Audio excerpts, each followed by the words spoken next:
think about everything way too much, so I sit and get a little stuck. I'm dealing with it constant on my own. Nobody can help my chromosomes. Hola a todos y bienvenidos a mi canal. Hoy quiero hablaros de The Young Pope y The New Pope, que si bien son dos temporadas que tienen cada una un título distinto, forman parte de la misma serie. Realmente fue una ficción que a mí me impresionó muchísimo y con unos apartados muy especiales que creo que merece la pena analizar. Rápidamente quiero recordaros que el análisis que se va a hacer a continuación no contiene spoilers de las tramas de la serie, con lo cual suscribíos, dejad un like que siempre ayuda al canal y vamos allá con el análisis de The Young Pope y The New Pope.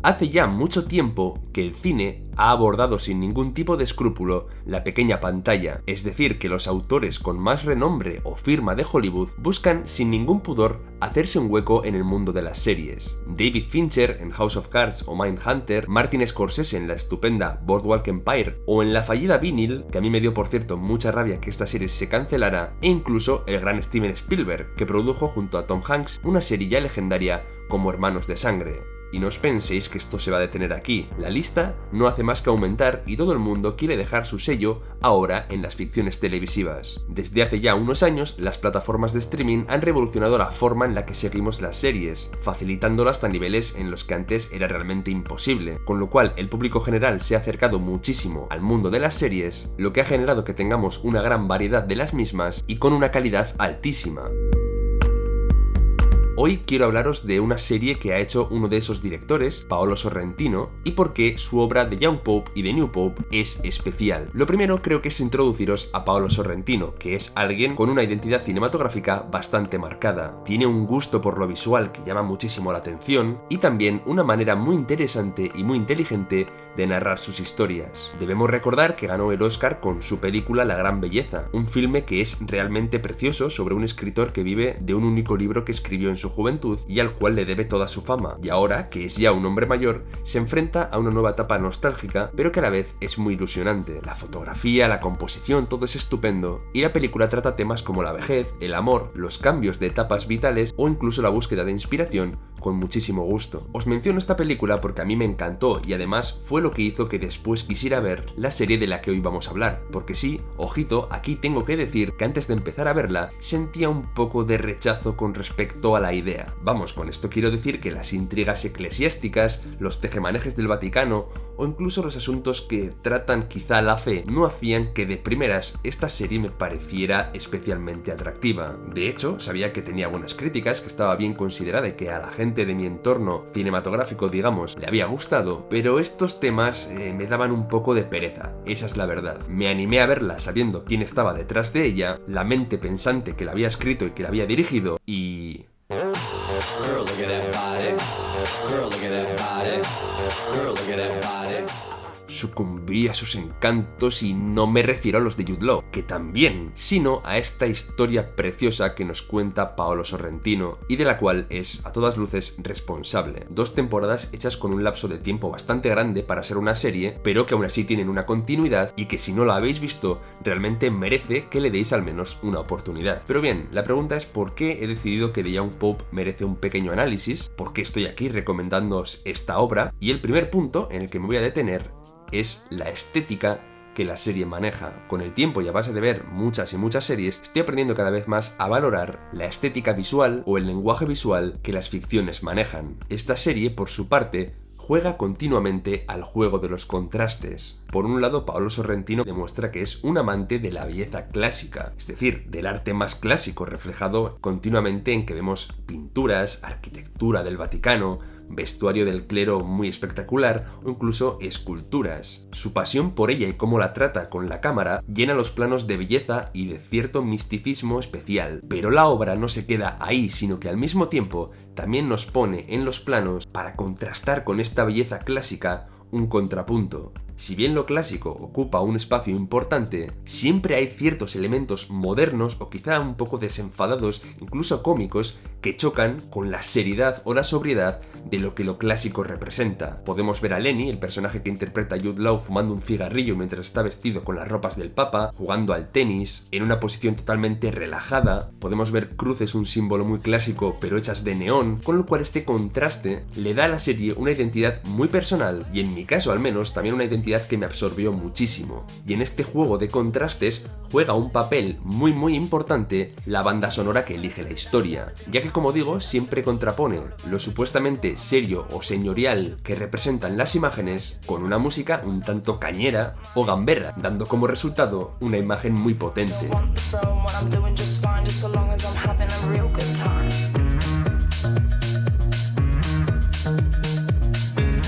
Además, si bien este apartado artístico o visual es impresionante, The Young Pope o The New Pope no tienen miedo de relacionar a la Iglesia y la fe con los temas más mundanos. Porque sí, a fin de cuentas hay una gran parte de crítica a todo lo que la Iglesia y el Vaticano representa, a todos los temas escabrosos como pueden ser los fanatismos, la pederastia, la financiación del Vaticano o incluso asesinatos por discrepancias ideológicas dentro de la Iglesia. Pero al mismo tiempo entiende todas estas corrupciones o pecados quizá como parte de la esencia humana, y esta humanización de los pecados le hace al espectador muy fácil empatizar con las ideas que plantea. Con esto quiero decir que se tratan de forma abierta los problemas personales de las identidades que forman parte de las altas esferas del Vaticano, incluyendo al propio Papa, las adicciones, las orientaciones sexuales, los vicios o incluso las inseguridades más arraigadas y profundas. Si bien también tenemos tiempo, como digo, de conocer estas influencias, extorsiones o incluso amenazas, que la serie obviamente señala, denunciando también de alguna forma que en la jerarquía eclesiástica efectivamente no todo es trigo limpio. Pero a mí, personalmente, me impactó mucho más ver cómo estos señores que nosotros tenemos de alguna forma despersonalizados porque les vemos en esos balcones tan elevados al lado del Papa, señores que visten de rojo, de negro o de blanco con trajes pomposos, personas que solo hemos visto por la tele quizá, que detrás de sus andares señoriales también hay personas, y que a fin de cuentas estas personas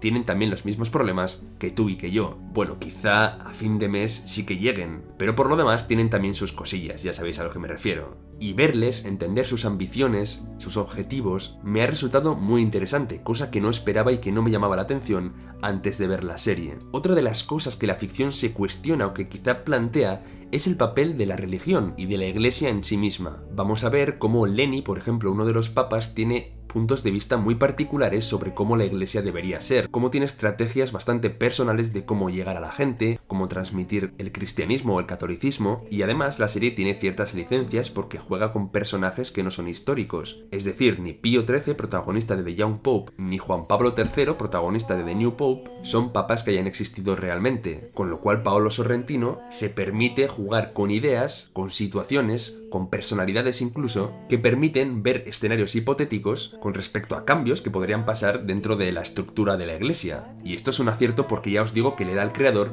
mucha manga ancha para inventar, y eso se agradece. La modernización de la Iglesia, la pérdida de feligreses, todo se toca en esta obra que al final resulta ser muy completa. Pero para mí, el asunto que con más acierto encara esta serie y que no era para nada fácil es la propia fe. The Young Pope trata la fe y el misterio de la cristiandad con total respeto. Si bien critica a la Iglesia y todo su organigrama, se moja, como ya he dicho, con los problemas personales, la fe la impregna de un curioso misticismo magnético. Muchas de las escenas tienen un aura especial que saben conectar con el espectador, sea creyente, ateo o agnóstico. Por un lado, traduce la fe en bondad, esperanza, en mensajes profundos, vemos la evolución de los personajes, la mejora, el dolor, la aceptación de las situaciones del pasado o incluso la liberación. Esta es una forma real quizá de Paolo Sorrentino de entender la fe, valores que son también universales y que se reflejan en unos personajes que están majestuosamente escritos con un montón de matices que hacen que al terminar la serie seguramente cada uno de ellos os resultarán entrañables a su forma. Pero más allá de esa humanización de la fe en los valores que pueden ser más universales, también se agarra a la fe real. Hay una parte de ficción que tiene que ver con el personaje de Lenny, en la que su relación con Dios es real. Y bueno, obviamente yo digo ficción porque yo no soy creyente, pero digamos que Dios de alguna forma tiene su papel en la historia, y que también se hayan atrevido a incluir esto sin ningún tipo de complejo ni atadura, funciona y contribuye a hacer la serie aún más interesante. Os he hablado de este aura de misticismo, del misterio quizá que plantea, incluso de la fotografía y de los contrastes que sugiere, pero es que hay un elemento muy curioso que es la luz. Las cosas brillan con una luz extraña en esta serie. Es algo que además en las imágenes que os he mostrado en este vídeo seguramente os podáis haber fijado ya si no habéis visto la serie, y es un brillo curioso, un brillo que recuerda a lo más celestial que hemos llegado a ver, y es una lección, ya os digo, por parte del director, que a mí me llamó la atención. Creo que es un reflejo de todo esto que os he comentado y de esta idea que tiene de hablar de la fe, de Dios, de forma abierta, real y también respetuosa.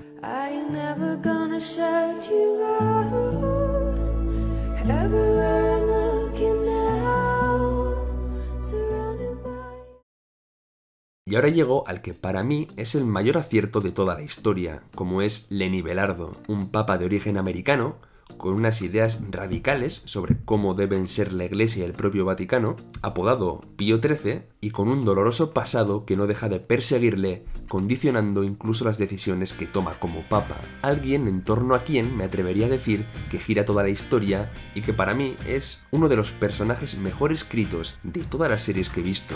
El contraste que llevo mencionando durante toda la review entre sus atuendos y su estilo personal, los cigarrillos que fuma, la magistral actuación de Jude Law, que para mí es la mejor de su carrera, dotan al personaje de un carisma espectacular. Pero no es todo fachada, sino que el personaje también tiene una evolución súper interesante en la historia. Su forma de entender la Iglesia cambia, sus objetivos se modifican, y verle en plano sabe a un soplo de aire fresco. Si bien todos los elementos que os he mencionado, como las tramas interesantes o la identidad visual, funcionan por sí mismos, el personaje de Lenny es, digamos, lo que los mantiene unidos y les da un sentido con una exquisita elegancia.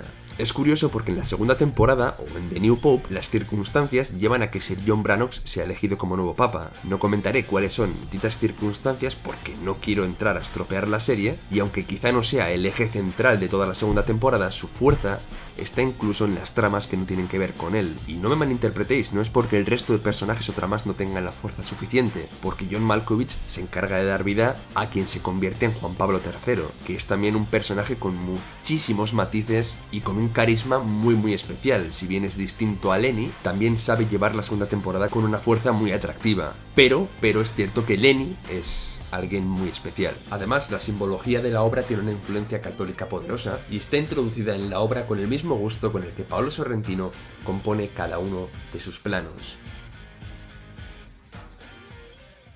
Y bueno, hasta aquí llega lo que es este pequeño análisis sobre The Young Pope. Me gustaría que funcione por un lado como una pequeña visión distinta de lo que la serie ha supuesto para quienes ya la habéis visto, y que al mismo tiempo funcione como recomendación para aquellos que no la conocíais. Hay una cosa muy buena y que no me canso de repetir sobre las series, y es que están dejando mucha carta blanca y mucho margen de maniobra a los autores que se están arriesgando con historias especiales. Que sí, que lógicamente el cine sigue teniendo un hueco para el autor, para aquel que quiere hacer una obra con firma, pero las apuestas arriesgadas en el cine están más en el plano indie, en general, siempre en general. Obviamente hay autores de renombre que se siguen arriesgando en sus películas, pero las series parece que siguen manteniendo a nivel creativo una libertad que se agradece mucho y que nos está dejando historias de todo tipo de una calidad increíble. Y ahora sí, me despido, espero que hayáis disfrutado de esta review, que me comentéis qué opináis de Lenny si ya habéis visto la serie. Si os he convencido de verla también, no dudéis en contármelo. Suscribíos al canal, que ahora voy a estar muy activo este año, ya lo he comentado en Twitter, pero me voy a dedicar bastantes más horas al canal, con lo cual seguidme para más recomendaciones, más análisis y todo este tipo de contenido que os encanta. ¡Hasta pronto!